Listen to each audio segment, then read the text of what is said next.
Welcome to the Rock Interview series with host Thomas S. Orwatt Jr.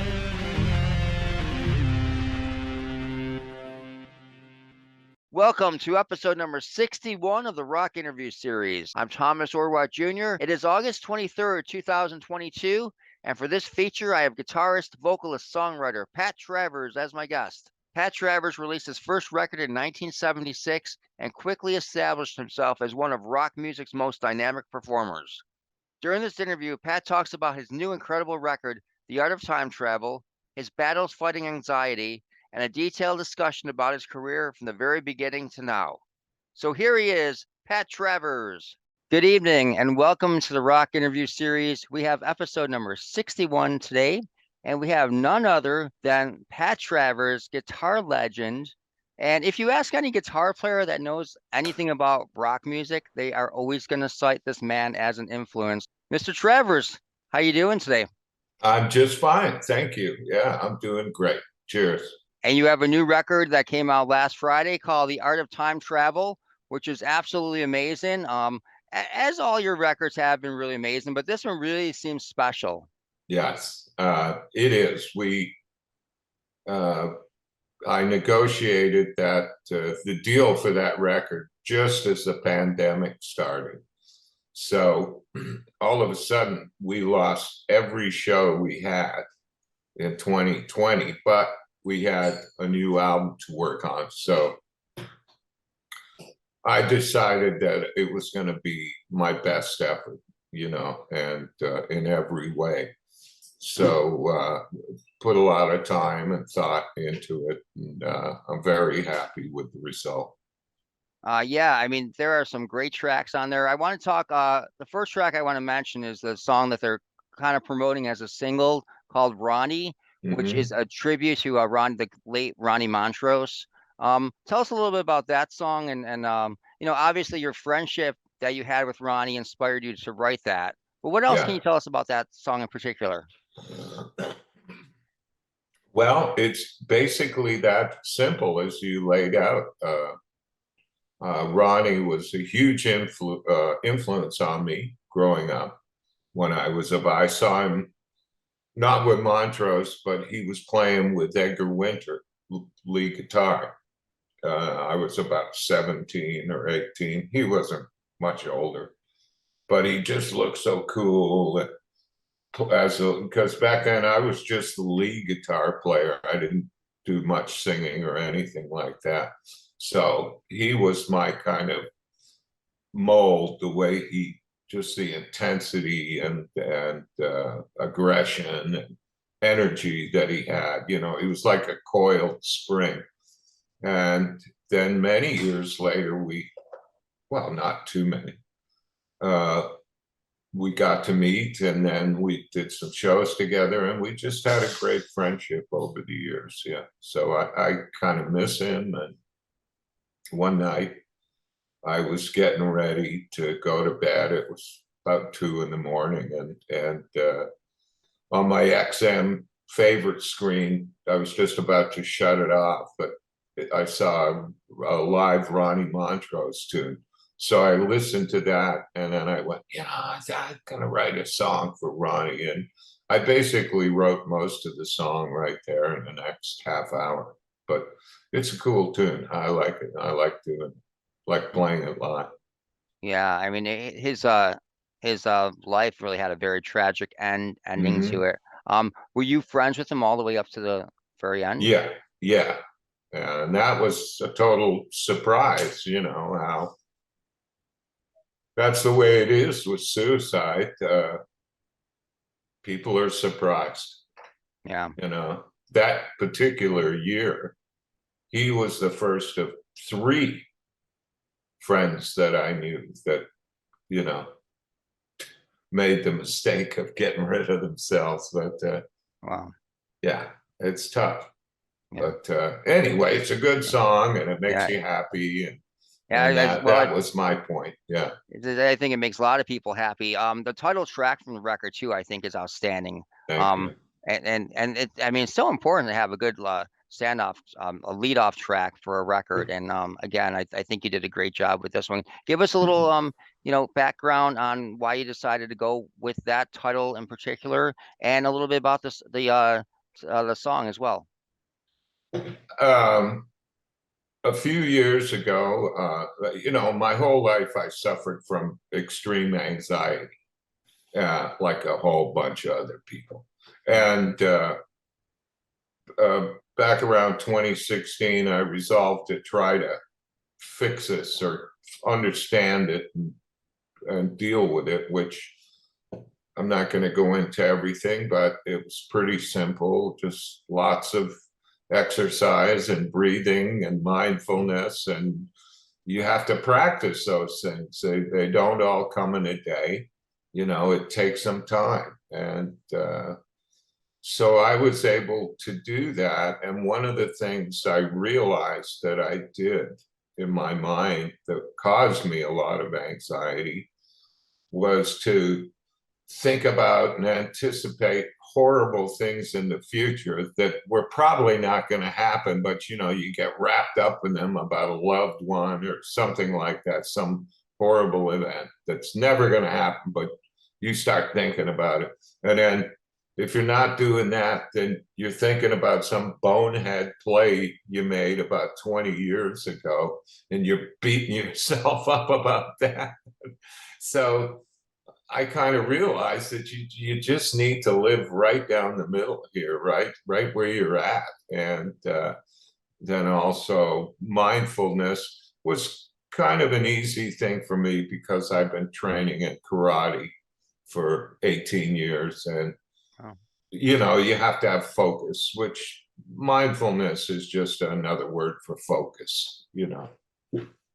And so I thought, well, gee, that's kind of like time travel, in a way. You're shooting back and forth, but if you want to, you need to be right here, right now. So that was the lyrical genesis of that song. And wow. The music was actually the music I wrote sometime before that, or at least that main riff, but it all kind of came together, and I'm very happy with it. It goes down great live. We've had a chance in the last couple of weeks to play some live shows with new material. It's fun to see that people respond to something they've never heard before, Yeah, that's really hit and miss with a lot of artists. I mean, a lot of times when, established legacy acts like yourself, when they say, oh, it's time to play a new song, for a lot of people that's a bathroom break. But I was going to say they head for the exits. But I think when an audience really respects the artist that they're seeing, they want that artist to mature as a musician and an artist, and they're very interested in hearing their music. And like I said, this record is absolutely incredible. I really feel that as one of your best records ever. Yeah, thank you. I feel that too. And that was intentional. Definitely intentional. Yeah, I mean, pretty much every time you go to record, I'm sure you always want to feel afterwards that it's one of your better recordings ever. Right, and that's not always the feeling or the case. Really, after you hand an album in, normally, because I don't have as much time as I'd like to. I can make a good album in 3 weeks, but to make a great one, you need a little bit more time. Yeah. So did this really come out of the pandemic? You having that extra time because of that to really focus in on it? I think so. Yeah, definitely. We had no shows, I mean, it was all done, and we were going to be busy in 2020. We had one of our best years coming up, and then it all just disappeared. So fortunately, instead of getting depressed and screwed up, I had this thing to focus on, and I felt really creative and was writing a whole bunch of songs. I mean, I ended up writing too many, and that doesn't happen very often. Yeah, I only needed 10, and I came up with 16. So Wow. yeah, another half an album anyway. Wow. Yeah. I found it very interesting what you mentioned about your anxiety. I mean, a lot of people do suffer from it. I suffer myself, and it's interesting to hear, superhero rock stars like yourself, suffering with the same thing. Yeah. Did that ever have any like impact on your career, like maybe leading the stage fright or anything such as that? No, I only had stage fright the very first time when I was 14 years old. I never got it ever after that. As a matter of fact, playing guitar and music, because I was so focused on it, I wasn't anxious. I didn't have anxiety when I'm playing, because I'm not thinking about anything else except what I'm doing. So, that's another clue to how to deal with anxiety. It's just to focus on something other than your anxiety, something that's so simple. Breathe through your nose. If you're having or starting to have an anxious moment or whatever, just go, okay, I'm just going to breathe through my nose every time. And if you concentrate on breathing through your nose, you can't think about all the other goofy stuff going on in your brain.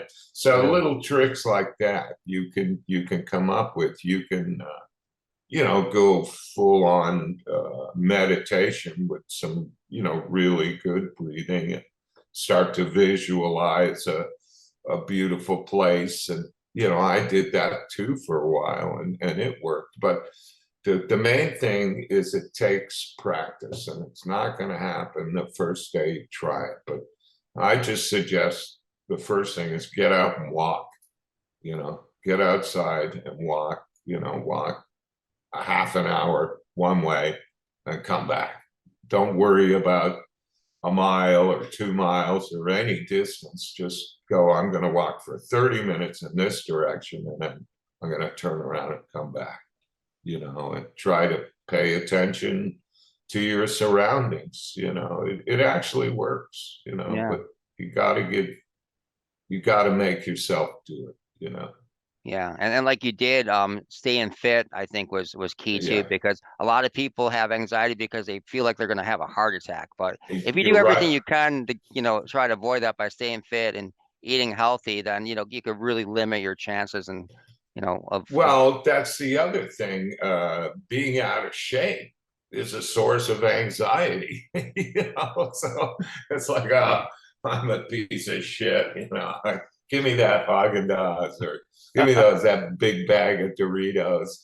To get a temporary little rush that makes you feel good. But yeah, if you can manage to get out the door and put one foot in front of the other and make a commitment, say, I'm going to walk 4 times a week for the next month.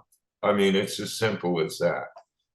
I bet by the end of the month, you'll start looking forward to your walks, yeah. and then you can start to do more stuff. I don't know. There's lots of things. You don't need to go to a gym. You can just get light weights and do lots of repetitions instead of trying to bulk up with heavy weights. It's nonsense. No. Yeah. That's really good advice. I didn't expect the interview to take that turn, but that's useful advice. Thank you. Yeah. What are the promotional plans for this record? I know that you have a big rock show coming up in the Buffalo area Yeah. on August 31st at the Stage in Williamsville, New York, right by Buffalo, New York. And that's going to be a great show. I'm really looking forward Yeah. to that. Do you have other shows, an actual tour of a string of dates they're working on? Or? Yeah. We leave, we go up to Ontario after Buffalo. We have 3 shows one in Ottawa, Toronto, and then another place. And then, yeah, we have shows pretty much through the end of the year. So Wow. yeah, we're Yeah, trying to a lot promote of our album. Great. Yeah, definitely. People need to see this live and listen to it. Check it out on Spotify. A lot of artists that I'm speaking with recently seem that they're having a lot of difficulty as far as going out on tour with the gas prices, and also I guess there's a shortage of buses and things like that. Did you have any issues with getting buses or No, travel no, accommodations? I think the buses are a waste of money and resources. We yeah, those things cost about $3,000 a day just to sit there. If you've got days off and you're in a hotel and you look out in the parking lot and see your coach out there, it's $3,000 a day, whether it's moving or not, And no, I don't. We're much smaller, so I don't need to worry about that. We're flying up to Buffalo, but we're going to leave the day before, so hopefully we don't have any issues. After that, we're just on the ground. Yeah, gas has come down, so that's not too bad now. But yeah, everything's expensive. Yeah. Yeah. Yeah. You have a very respectful discography. How difficult is it for you to come up with a set list for a show? Uh, well, right now it'd be easy if I felt like we could just play the whole new album, that would be fun. Yeah. I try to pay attention to what people post on the Facebook page. Hey, can you play this, or do you do this song or that song? So we try to do the ones that get the most requests, basically. Yeah. Hmm. I It's want to. tough though, in a festival situation, you don't get, a 75 or a 90-minute set. You're down to like maybe an hour or 45 minutes, so that gets tough. It's hard to do a short set. Would you be up to doing a tour with like maybe a co-supporting slot and then like an amphitheater tour like Oh over the yeah, summer? absolutely. I would love that. Hopefully we're doing a lot of theaters and stuff. The last few shows we've done have been wonderful, beautiful places, like 2,500 seaters, and just, these great old theaters that sound wonderful. Yeah, So I enjoy doing that. there seems to be a real resurgence of your career. Do you feel like at this point you're maybe the most popular you've been since like, the 1980s? Sometimes it seems like it, I guess. It's funny how everything works out. You're really just along for the ride. That's what happens. You think you can manipulate your destiny and do this and that, but most of the time you're just along for the ride. Yeah. Take Uh, advantage of if there's stuff happening now, that just, take advantage of it. Welcome the opportunity. yeah. I want to go back to the beginning of your career. You were raised in Toronto, Ontario, which is about 90 miles Yeah. north of us here in Buffalo. So I'm pretty familiar with the Toronto area, and that seems like a great. I mean, I wasn't old enough back in the early mid 70s to really, know about the rock scene. But it seems like it would probably be a really good place to, establish a career. I mean, Rush did a good job of establishing themselves there. Triumph did a little bit later. But you moved to London in 1976. Why did you make that move? Well, in Ontario and well, across Canada, everybody at the time, there were a lot of bars and nightclubs that you could play 2 weeks at a time, and 6 nights a week, 4 sets a night. And but they didn't want you to play original material. They just wanted to hear what was on the radio, so you ended up playing just other people's music. And if you were a guitar player, you got a reputation based on how much you sounded like Carlos Santana or how much you could sound like Jimmy Page. And I'm going, well, I don't want to just play something somebody else has already played. That doesn't seem that difficult.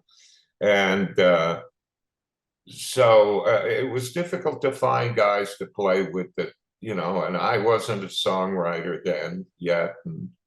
But I knew I just didn't want to do this human jukebox thing anymore. You know, I just turned 21 and I had been professional for 5 years. But I just decided I had to leave. And so I took the step of going to London, England, which was scary as hell. You know, I just turned 21 and knew nobody, had nothing, you know, just a plane ticket. Yeah. A suitcase and a guitar. Yeah, well, that takes a lot of balls to do that, but Yeah. it worked out for you. It did. It was there that you got hooked up with your first record label, Polydor, Yeah. and then you released just like a mad amount of records in a very short period of time. Yeah, we did. We did 5 records in 3 years, you know, 76, 77, 78, 79. Yep. 80, 81, 80. 82, 84. Yeah, yeah. We put out a lot of music.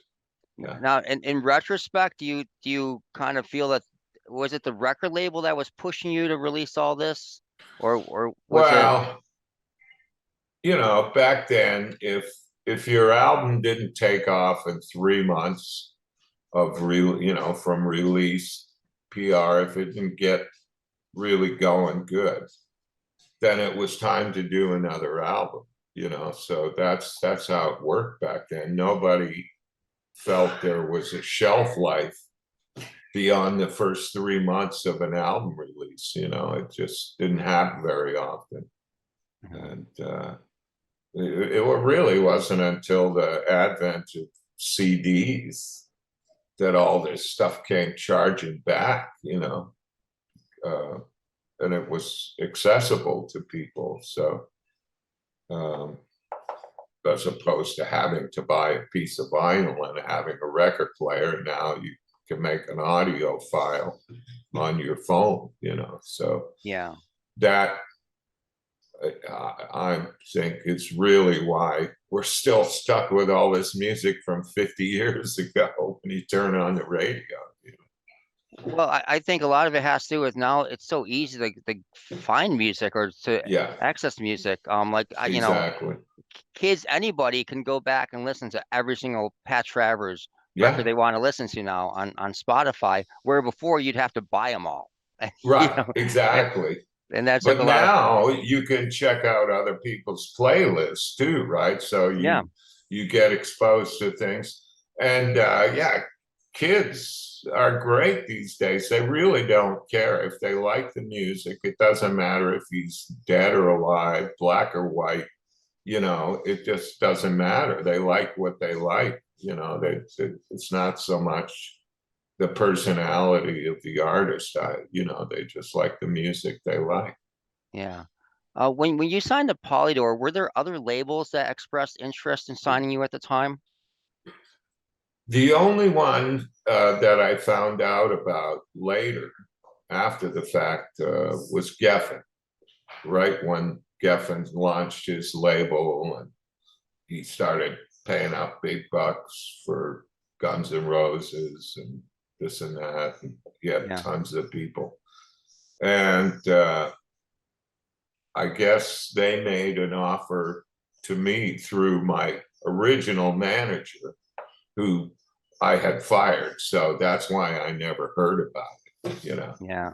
But so what were the promotional plans after your first release? Who did you tour with at the time? In the UK? Yeah, was it just strictly UK at the time? Yeah, or you just, okay. Yeah. We opened for a great band called the Sensational Alex Harvey Band from Glasgow.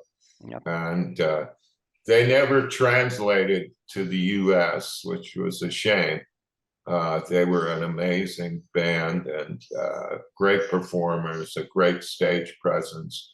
We played all the theaters in the UK, and it was we were very fortunate to get that tour and, open to big crowds every night and learn a lot too about, stagecraft and watching these guys who were so good.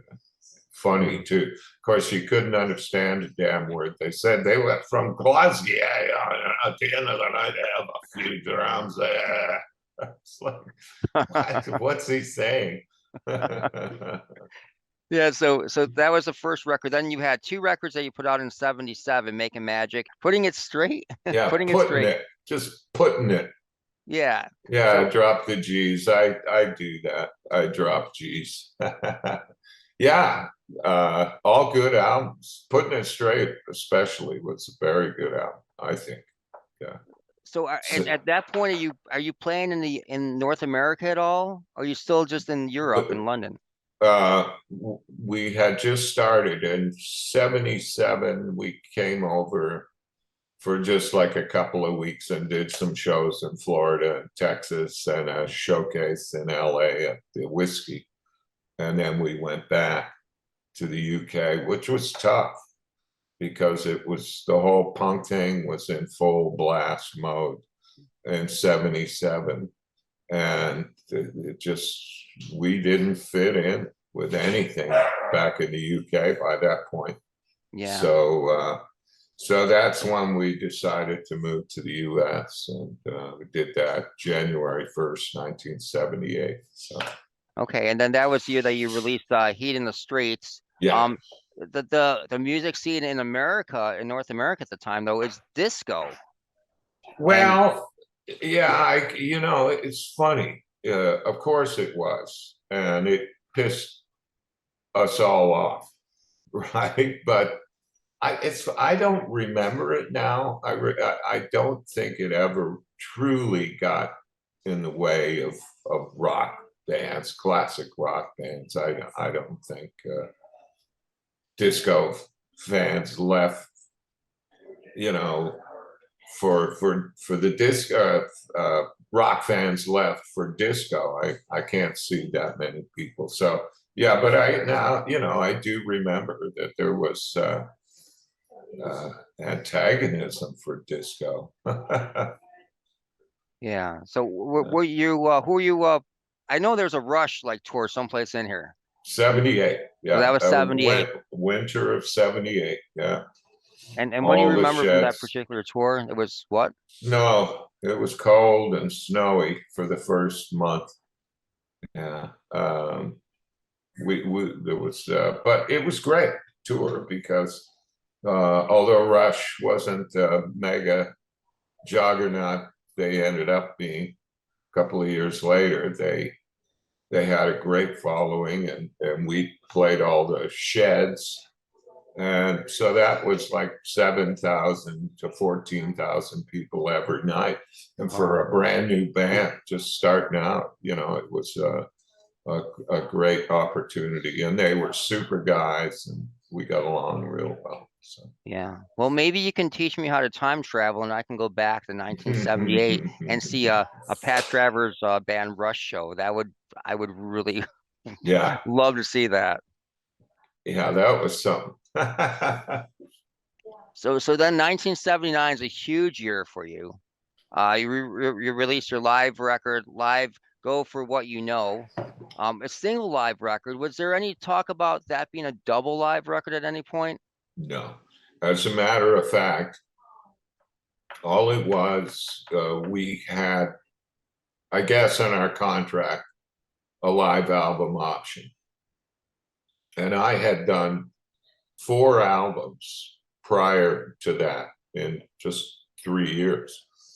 So I wanted more time to work on the next studio album.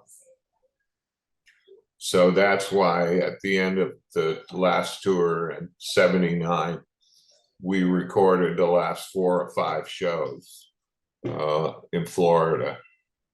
And right away went in and mixed that album and put it out pretty quick, and I forgot about it, started writing new material and just, you know, and then before I knew it, we had a FM radio hit with Boom Boom Out Go the Lights, and the record company's going, you got to get out back out and tour and support this album.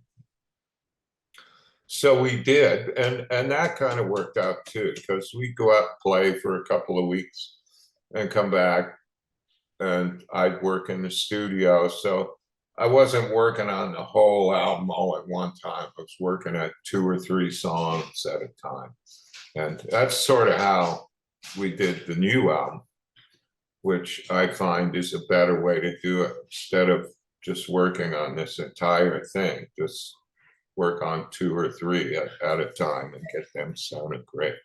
Yeah, I would see how if you have all of those songs in front of you like that, you're working on all of them at the same time. I could see how you could get pretty anxious about that. Yeah, you can't do it properly. So, you know, so I enjoy that pace where I have some time to listen back, you know, have a little time to reconsider and go back in and re-record if necessary. Well, you really didn't have, I mean, this was probably the only real break that you had in your career up to that point where you could afford to do that, because at this point you've already had 4 studio records out. How long was Boom Boom Out Go the Lights in your set list? Was that something you just recently added, or was that in there? No, that was in basically from the beginning. We did a version of that song on the very first studio album with piano, and way more traditional kind of blues version of it. The live version morphed from that as we played live, you know, got just turned the song into a lot more than just a 3-minute blues number, you know, boogie woogie. Like they say, as I called it. I think I said boogie woogie. I'm not sure. Boogie woogie. But that was a huge hit for you. And I remember you guys, well, at least in Buffalo, you played opening for AC/DC. I think you played a few gigs with them. I'm having trouble talking today. You played a few gigs with AC/DC, and that was Bon Scott's some of his very last performances in North America. So as an AC/DC fan, I have some questions for you. First of all, what was it like playing with AC/DC, opening for them? Oh, they were great. I mean, we had really good shows with them. I'm not sure how many we did. It was maybe 8 or so. And I mean, their crowd was great to us. And then their shows were just amazing, and they were all sold out. So it was a lot of fun. And, you know, we hung out a bit. And those guys like to drink. Or they did back then. And of course, so did we. So, you know. Yeah, I mean, it sounds not pointing a finger at anybody. Right. It sounds like it was probably like an amazing show to see. I really wish I would have gone to that. Yeah. Angus Young used to do his guitar solos. He used to go backstage and used to hand you his SG, and you would be playing the guitar. Nobody would know it. That's true. Yeah, that did happen. I never really say anything because people go, "Sure, you did," you know. No, but yeah, that did happen. Yeah, and there's wireless, you know. Yeah, right. Which I don't think anybody had a wireless back then. He was one of the first. I had one too. They were very, very expensive, and they were stupid expensive, and they really didn't work that good. I mean, they worked better than anything else that was out there, and I suppose they worked good enough for that live situation. But they weren't perfect, without a doubt. Yeah. Interesting. What made you want to go to wireless when you made that change? Just the whole being free of the cable, you know. Thing is, if you get more than 20 feet away from your speakers, there's a time delay, a noticeable delay in when you play and when you hear the sound, right? And the further away you get, the wider that time delay, and to the point where you can't play anymore because you hear what you're playing like a half a second after you played it, and it just screws your mind up. So I found that when the wireless failed and I had to go back to a cable, all of a sudden it sounded so good because the wireless compresses it in a funny way, changes the frequency. It's a different sound than a really good cable. It's the only thing to put between a guitar and an amp. Yeah. Is that where An expensive one. Are you using a cable now? Yeah. I went back to that. Yeah. I had just had, like I said, when the wireless would fail and they had to plug in a cable, all of a sudden you had tone and you're like, oh man, what have I been missing here? So yeah, and you have one monstrous guitar tone without a doubt. So yeah, stick with that cable. Back to AC/DC briefly. Like I said, it was some of Bon Scott's, or it was Bon Scott's last tour of North America.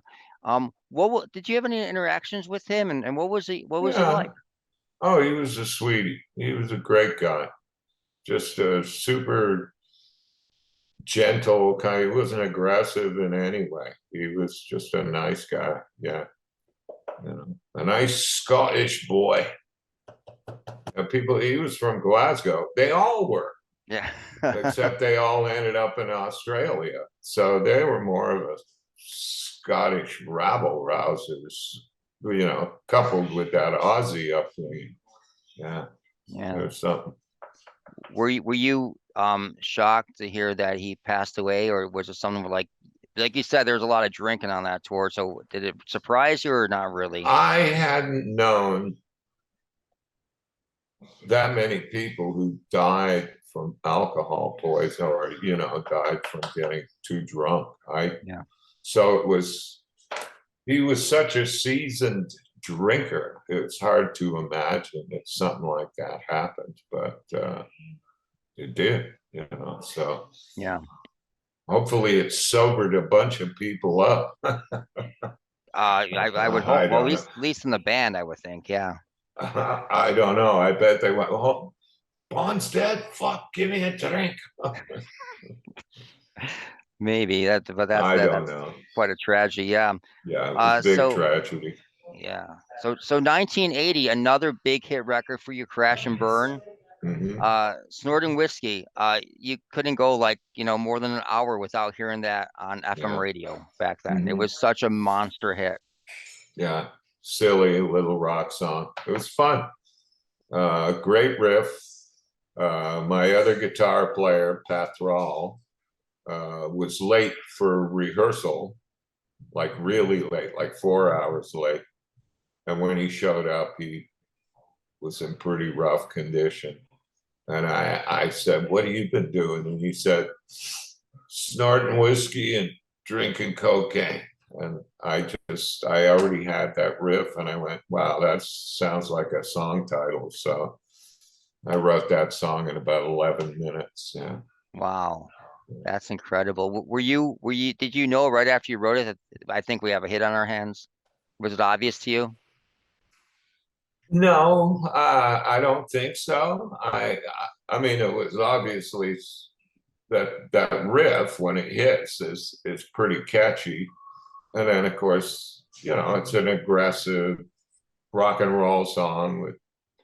So we were happy. I was a little surprised. Yeah. Yeah. So on that tour, now you guys already have the live album under your belt. You have this great single that's all over the place. Where are you playing at this point? Are you headlining theaters at this point? Yeah, we're doing theaters and we're getting ready.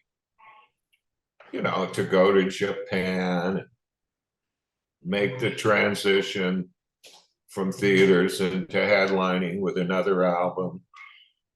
And just everything fell apart with management and even between the band. And yeah, it just seemed to be completely out of my control. And, Wow. you know, so it's kind of sad we didn't get to make that next step upward, but we were close. So, Yeah, that had to be really devastating to you to put all that work, all those years into it, and then finally get that success. And then for like, the people that you think are most loyal to you, or, it starts falling apart at the seams. yeah, but, you know, that happens and it happened. And we went through everything after that and tried real hard and did the best we could. And we've had a lot of downs with a lot of ups. And I think that now we're transitioning into another big up period. So, Oh, you absolutely. Yeah. know, yeah, Well, like I said earlier, that you mention your name to any musician, and they give you nothing but respect. I yeah, mean, your music, you have quality music, your guitar playing, like I said, your tone is unlike any others, and that takes a lot to really develop your unique tone like that. I mean, it is on this new record. It's a monster.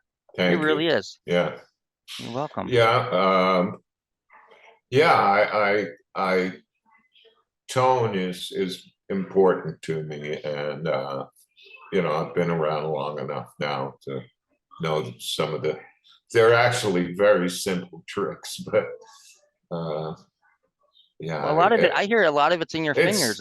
it's in the hands. Yeah, This is yeah. your most important piece of equipment there. Yeah, it's your two hands, and so yeah, it's but gosh, I'm flustered. Sorry. No, that's all right. A question I've always wondered about you is, I mean, with your amazing guitar playing, were you ever recruited by any, or did anyone else try to recruit you to join their band, like an Ozzy or somebody like along those lines of David Coverdale, or No, not really. really? No. For when I was still in the UK and Thin Lizzy were supposed to go and open for Queen in a big US tour. And one of their guitar players, Brian Robertson, had an accident and cut his left hand. And he wasn't able to do the tour. Since I was friends with them, I went over and we had a play, but you know, it wasn't going to work for me. I had my own career, didn't really want to, you know, get sidetracked with a tour with Thin Lizzy that, you know, Hmm. seemed like it was going to be a little weird anyway. So. Yeah. In retrospect, do you have anything that you regret that you would have done, that you wish you could have gone back and done differently? Yeah, all kinds of things. I think everyone does, but you're stuck with it, you know. You got to live here right now and don't let too much bother you, you know. You got to just move forward, Hmm. keep moving forward. Sure. And have you ever thought about writing a book about your career? Yeah, from time to time, it would have to be with someone who was, you know, going to interview me and do some research. I couldn't write my own book. I'm not that I couldn't. I'm sure I could if I had nothing else to do. Got paid a lot of money, but I would rather somebody else, you know, just interview me over a period of time and interview people from my past and whatever, see what comes of that. So, Yeah. yeah. When you first started out, was it your goal to become a really good musician or to become a rock star? Um, I think to become a good musician, yeah, rock star was, yeah, I was kind of secondary. That sort of happened if you were a good enough musician, you know. Yeah. Yeah. So, yeah, I mean, I know a lot of people that wanted to be rock stars and didn't care so much about the musicianship. But no, I wanted to be a good musician and a good, you know, player, and then the fame should follow, you know. Yeah, yeah. All right. Well, Pat, I really appreciate your time. This was a fascinating interview. Let's end it by, you can tell the viewers where they can how they can reach you, how they can buy the new record if they want. Sure. Yeah, well, of course, we're on our Facebook page, Pat Travers Band, and we have our website, pattravers.com. The record, the new album, The Art of Time Travel, is available on Cleopatra Records. You can get it from them or go to Amazon. You can stream it, buy a CD. We've got a vinyl gatefold album and colored vinyl with all the production credits and lyrics and stuff on it, just like the old days. You can sit there and read the album while you're listening. And then look out for us coming to do a live performance wherever you're at. All right, sounds good. So I will see you next Wednesday. Really looking forward to it. Again, Pat, thanks for your time, and best of luck out on the road, and keep kicking ass. All right, my brother. Thank you, Tom. You're welcome. Cheers. Bye-bye. Okay, bye.